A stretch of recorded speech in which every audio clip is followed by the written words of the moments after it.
Salut à tous. Bon, j'arrive, hein. 2 secondes. Je suis à une des machines centrales de mon atelier, celle qui est arrivée, que j'ai rentrée la première.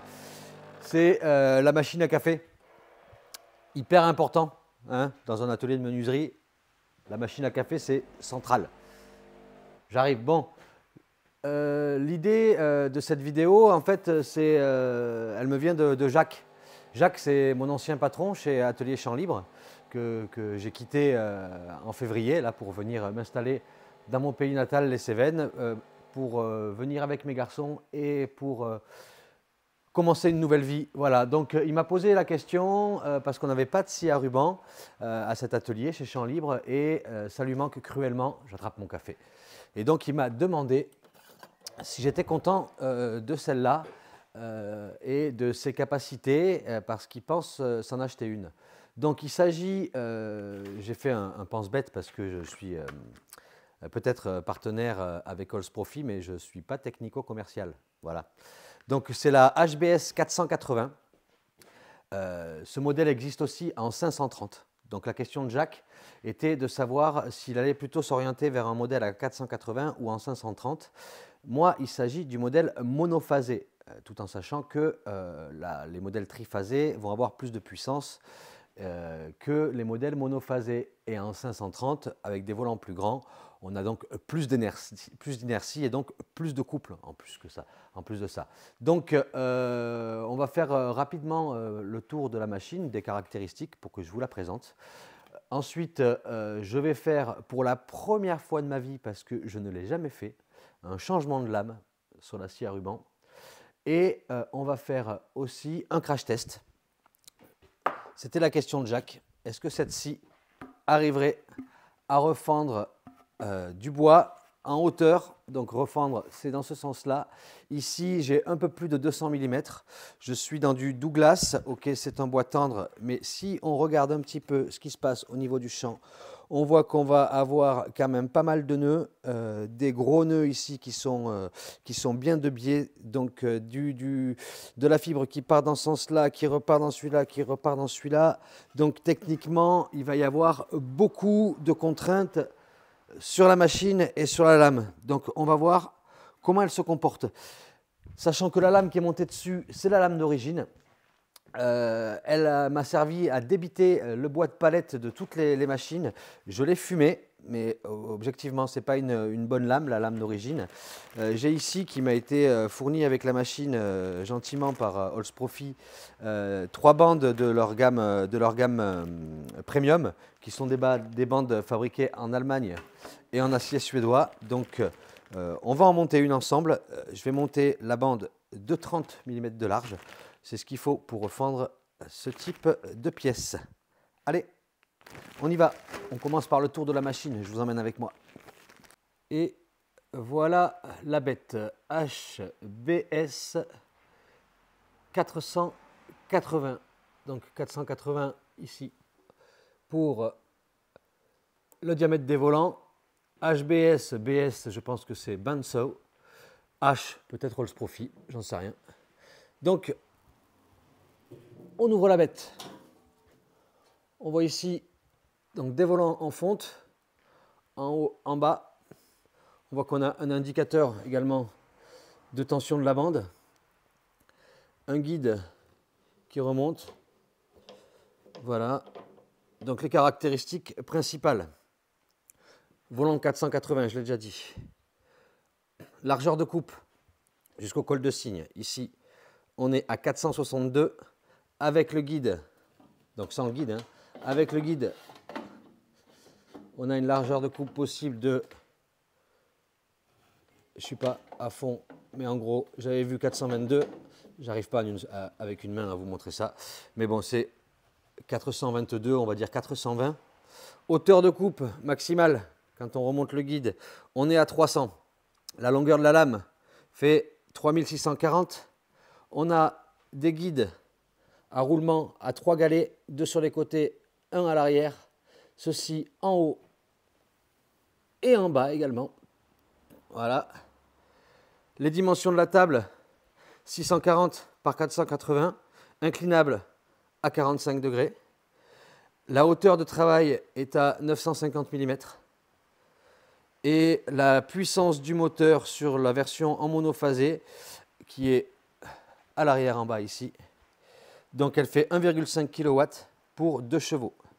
Aspiration par 2 buses en diamètre 100. Et le poids de la bête, 203 kg. Voilà, beau bébé.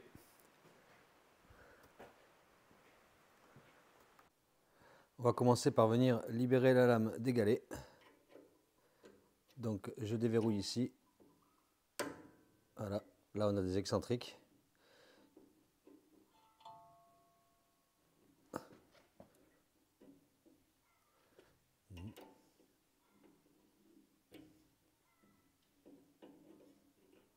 Voilà. J'ai écarté. De l'autre côté, je desserre et je joue sur l'excentrique pour écarter de la lame. Voilà, la lame, comme vous voyez maintenant, est libre entre les deux. Je vais venir libérer également le galet arrière. Voilà, je le recule. Je fais la même chose en bas.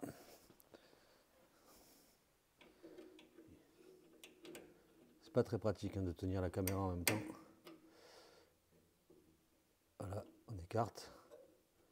Libérer ici.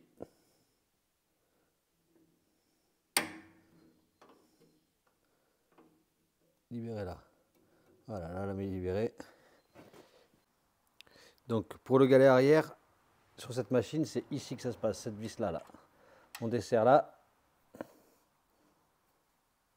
Voilà, et derrière, ici, juste là, là, il y a une molette qui permet, j'espère que vous allez voir, de le faire avancer ou reculer.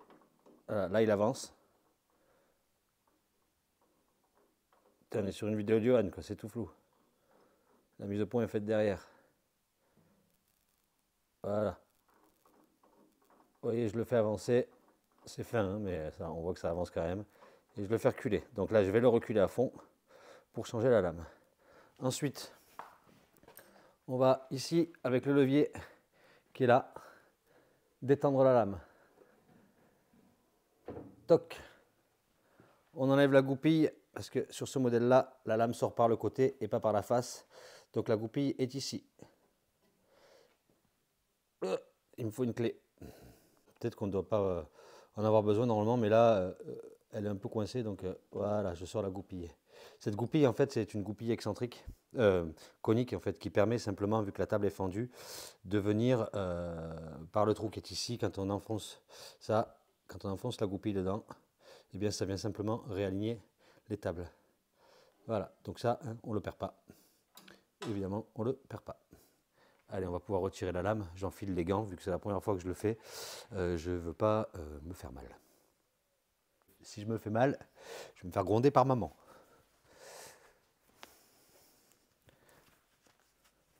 Je pense qu'une fois que j'aurai le coup de main, j'aurai plus besoin de ça. On voit quand même plein de monde qui le font sans. Mais bon, on va pas pêcher par excès de confiance. Donc, on sort la lame. Ah, il faut peut-être que j'enlève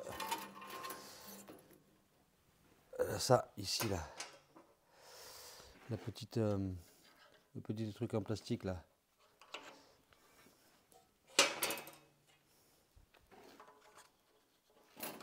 Voilà. Toc, ce sera quand même plus simple. C'est ça là. Qui ferme le trou, la lumière dans la table. Allez, action. Donc je la passe ici.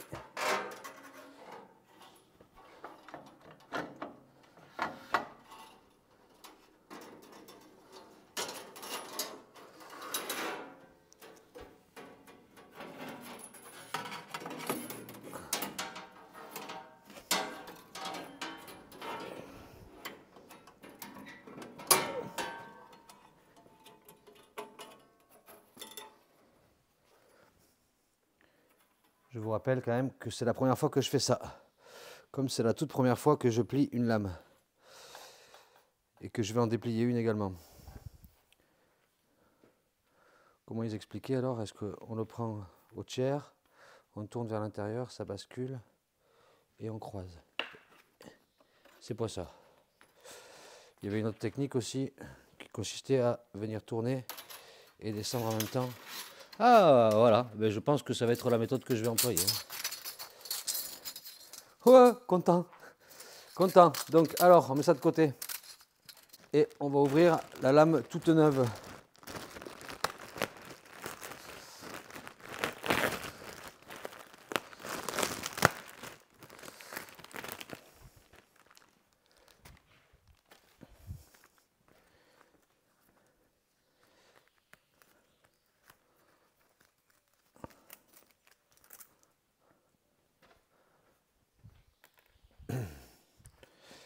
Ah, il va me falloir une pince coupante. Parce que là, il y a un petit bout en acier. Ma caisse avec la pince coupante.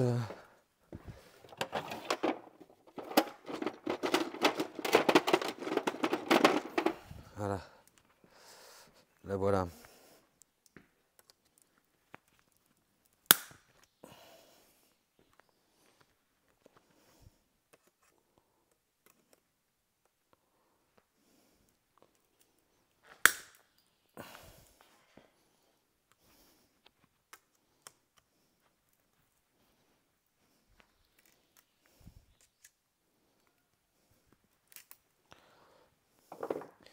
C'est le moment où il faut faire attention de ne pas se faire mordre.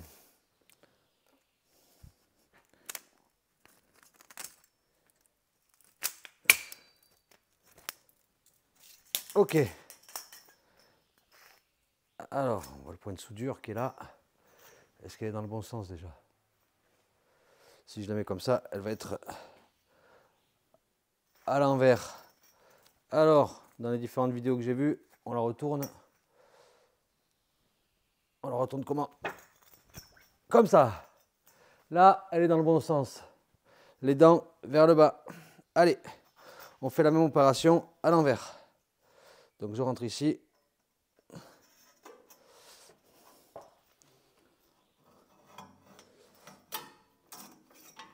Vous avez le droit de vous moquer de moi pour le côté hasardeux. Hein. Mais bon, comme je vous rappelle, c'est quand même la première fois que je fais ça.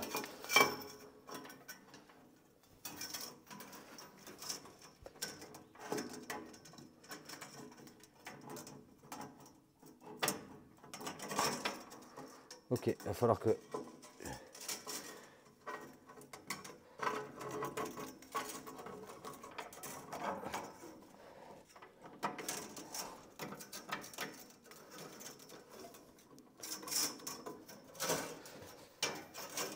Je m'y prends, je pense, comme un manche.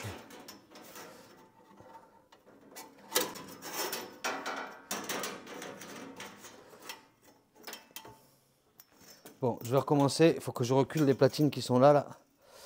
Parce qu'elles m'emmerdent.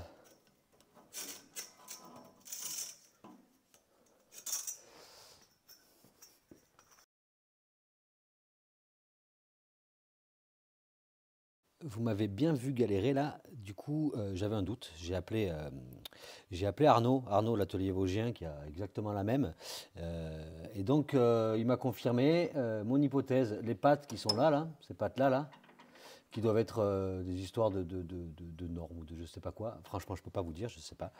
Quand je lui ai parlé que je galérais, il m'a dit ah tout de suite, j'ai dit oui les pattes, faut les virer, on est d'accord. Donc il m'a confirmé. Faut les virer. Donc, je démonte ici. Je fais attention de ne pas perdre de pièces. Et je vais virer ces pattes et compenser les épaisseurs par des rondelles. Oh là là, qu'est-ce que j'ai repris l'accent, je m'entends. Voilà.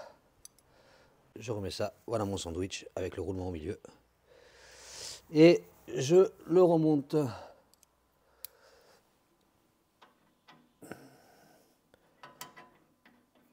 Arnaud m'a même dit que lui, il avait carrément fait sauter les roulements bas, qu'il les avait enlevés, parce que pour lui, il dit ça sert à rien.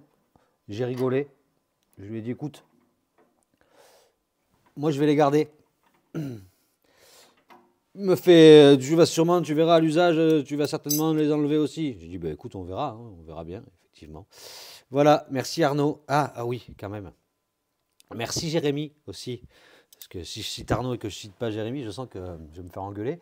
Donc tu m'as pas aidé sur ce coup-là, mais merci Jérémy. Sans toi, je serais rien.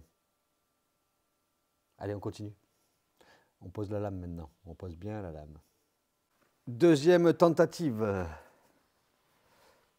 Sous vos yeux ébahis, je vous rappelle quand même que c'est la première fois que je fais ça. Et pas la première fois sur cette scie-là. La première fois en tout et pour tout. Parce que les scies à ruban, j'en ai pas eu. À l'école, simplement à l'école. Et à l'école, on n'apprend pas à la changer, enfin en tout cas là où j'ai été. Alors je rentre ici.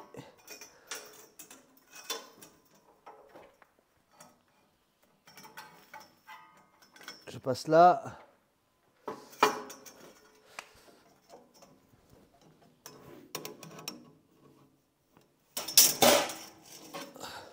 Je pense que je suis maladroit. Ça viendra avec l'habitude.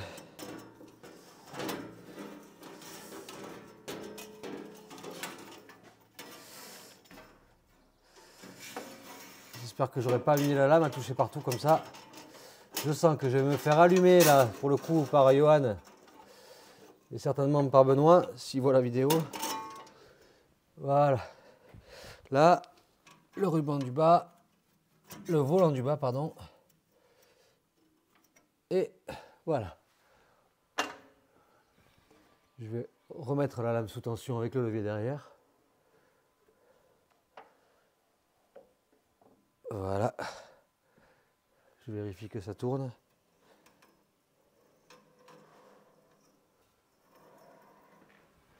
Ça tourne bien.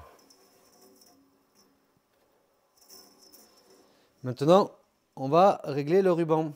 Allez, venez, je vous montre. L'idée, ça va être de mettre sur ce type de volant, sur lequel il y a un caoutchouc, ça sera de venir mettre le ruban à l'axe. Pour ça, ici, à l'arrière, là, il y a ce qui sert de contre-écrou, et là, un volant pour pouvoir jouer, en gros, sur cet axe-là, sur le volant du haut. Et donc, on va pouvoir, grâce à ça, en jouant là-dessus, venir mettre la lame à l'axe du rouleau. On y va. Oh, je me suis aperçu que j'ai renversé mon café. Vous avez dû le voir, je pense, quand j'ai mis la lame. À mon avis, la lame est venue taper ma tasse. Bon, bref, c'est pas grave. Donc, réglage d'égaler. Il ne faut pas que ça touche, en fait. Il faut que ça soit proche, mais que ça ne touche pas.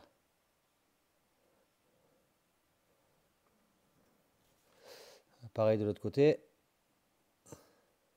Et je vais venir serrer ici.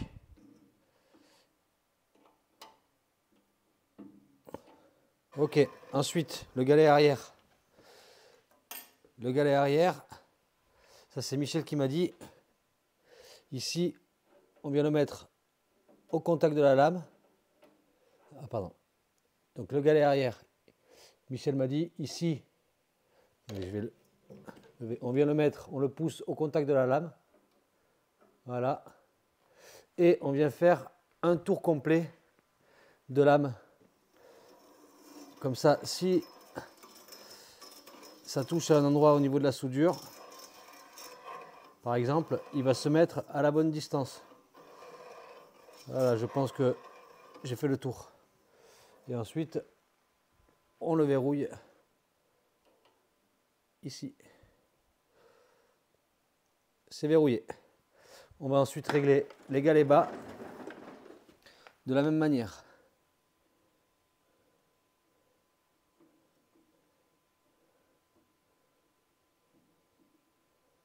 Voilà. Je change de main.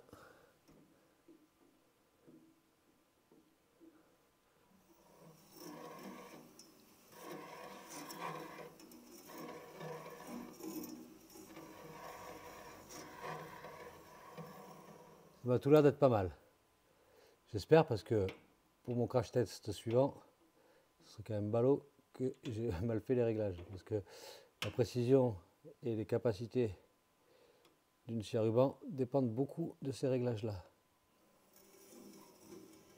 Je replace ensuite ça pour fermer l'ouverture. je remets la goupille en place. Voilà. Je suis bien. Le galet arrière est reculé à son maximum. Voilà, très bien. Il y a un léger jeu. La tension de la lame m'a l'air bonne. On referme la machine. Maintenant, on va passer à la phase crash test. En même temps, c'est un crash test à la fois pour la machine, mais surtout pour moi, voir si j'ai fait les choses correctement. La tension de la lame, bon, je reverrouille le contre-écrou ici, derrière. Hop, la lame est tendue. Donc maintenant, l'idée, ça va être de refendre cette pièce de Douglas. D'abord, avant de la refendre, elle est brute. On va dégauchir une face et dresser un champ, histoire d'avoir un appui correct. On va quand même pas se mettre en danger. Andiamo!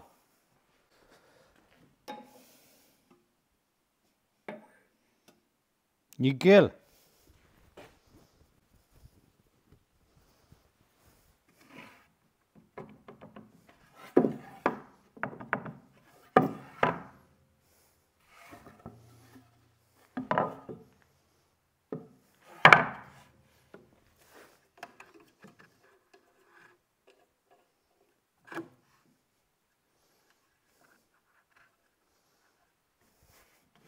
Bon, j'ai toujours pas fait mon réseau d'aspiration, donc j'ai pas pu brancher mon aspirateur principal, là, le SAM 6. Donc là, pour le moment, il est en fixe sur Massia Format et j'utilise toujours l'aspirateur Jean Lébenis qui m'a été prêté avec la combi pour en volant sur les autres machines.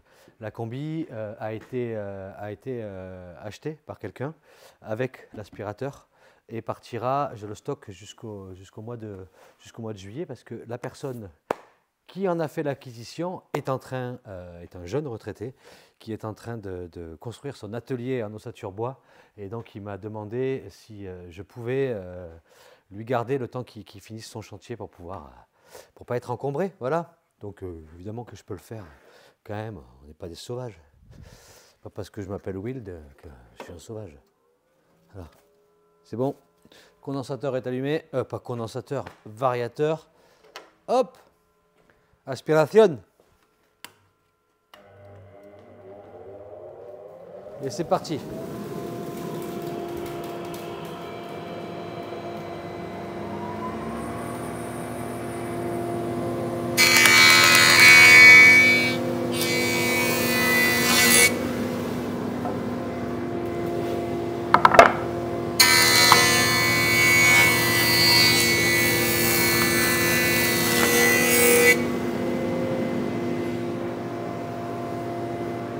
Ok.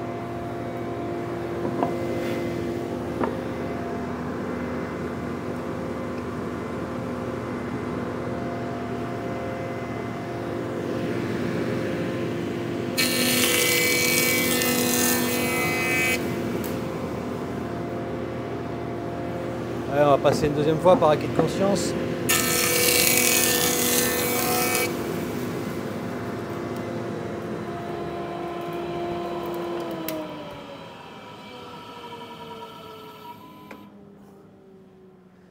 Voilà, la pièce est prête. On va basculer l'aspirateur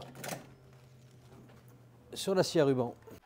Voilà, comme vous voyez, c'est encore le désordre là. J'ai pas fini de ranger ma chambre, ça avance bien. J'ai fait plein d'agencements, j'ai fait pas mal de choses, mais j'ai pas fini. Je vous ferai faire le tour de l'atelier quand je serai installé.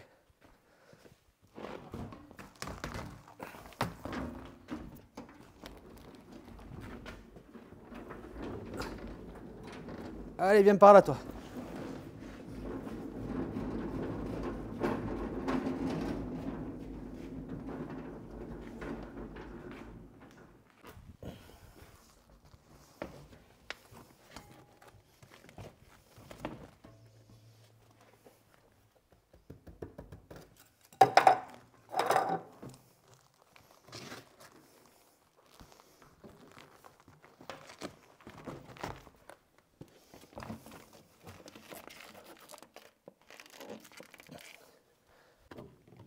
Vous allez rire.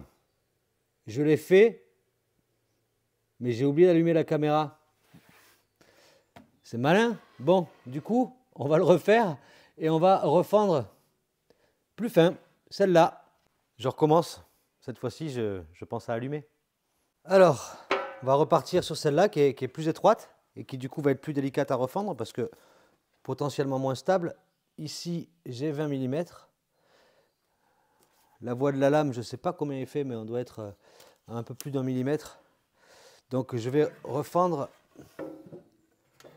on va dire à 10.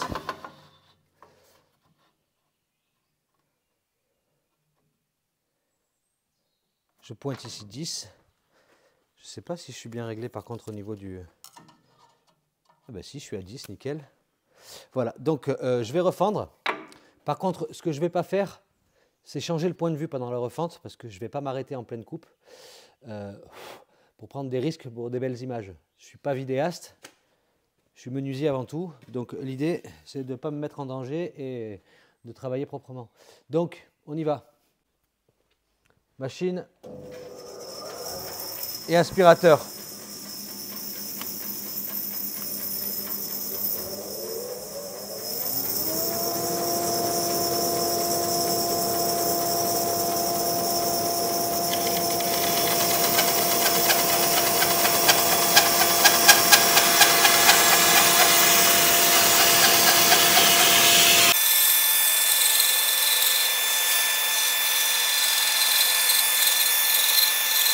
Donc l'idée c'est de ne pas pousser comme une brute sur le bois, c'est de quand même laisser la lame faire son travail et couper. Si on pousse trop fort, on force sur la machine, on force sur la lame, on l'empêche de travailler, d'évacuer les copeaux correctement.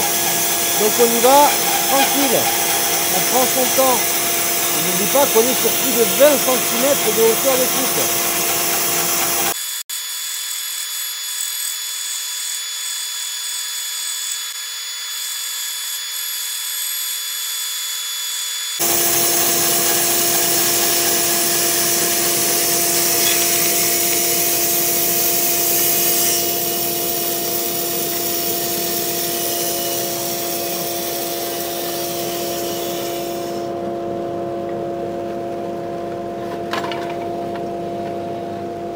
Et voilà. Ma foi, c'est pas mal du tout. Toc. C'est bien. Je vous emmène voir ça. Ouais. La coupe est propre. Régulière.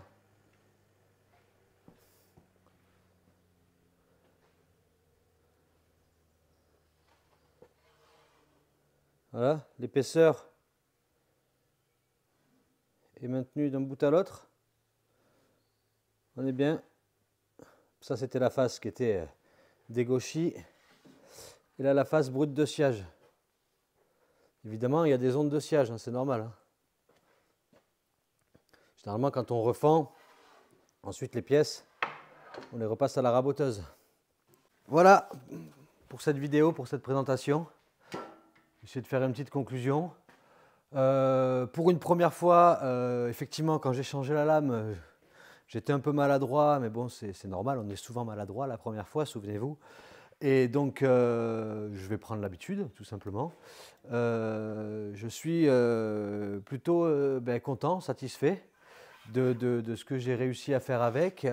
Pour répondre à ta question, du coup, Jacques, oui, volant en 480, j'ai pu fendre une pièce de un peu plus de 200 d'épaisseur, de hauteur, 200 de hauteur, en Douglas sur, elle n'est pas très longue non plus, hein, 74 cm, donc 740 mm.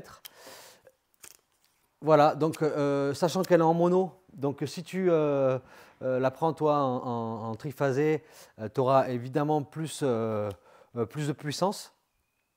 Après, pour la différence de prix, je ne me souviens plus très bien, ça vaut peut-être le coup de la prendre en 530, tant qu'à faire, parce que tu n'as pas les mêmes contraintes que moi, parce que tu auras encore plus de puissance et d'inertie. par rapport à la taille, au diamètre des volants. Ensuite, j'ai oublié de dire que le moteur, par un système de poulies différentes, un peu comme le même principe que la toupie, il y a 2 vitesses disponibles. Je vous laisse regarder la fiche technique pour la vitesse haute et la vitesse basse, je ne l'ai pas en tête. Et donc voilà, la lame, fabrication allemande, suédoise, vendue par Rolls Profi. Écoutez, pour un premier essai, je la trouve très bien. Je ne peux pas vous dire ce qu'elle donne dans le temps, combien de mètres linéaires je peux sortir avec, parce que je n'ai pas le recul nécessaire. Voilà. Qu'est-ce que je voulais dire en plus? Oui, dans le cadre du partenariat, si ça vous intéresse, sachez que personnellement, j'ai rien à y gagner, je ne touche pas de retour, de com ou quoi que ce soit, c'est simplement un travail en bonne entente dans ce partenariat. Vous pouvez avoir 25% de remise sur l'intégralité du site avec le code promo WILD25 en majuscule. WILD25, W-I-L-D 25. Ou alors, vous pouvez aussi utiliser le code des copains, Arnaud et Jérémy, qui est le code Captain Vosgien, la contraction entre Captain Bricole et Atelier Vosgien, tout en majuscule aussi, Captain Vosgien. Donc que vous utilisez le mien ou que vous utilisez celui des copains ou que vous n'en utilisiez pas ou que ça vous exaspère, quand bien même, hein, c'est pas grave. L'idée, c'est que si vous pouvez profiter d'une remise sur les prix publics intéressante et que ça vous plaît, tant mieux. Sinon, tant pis. Voilà. Je vous dis à bientôt. J'avance bien. Pour ceux que ça intéresse, j'avance bien dans l'installation de mon atelier. Je n'ai pas encore monté ma société, mais j'ai déjà pas mal de demandes. La société est en cours de création. Je réponds à mes potentiels clients que je ne suis pas encore prêt, mais ça va venir. Quand j'aurai fini, je vous ferai faire un tour complet de l'atelier. Allez, à bientôt!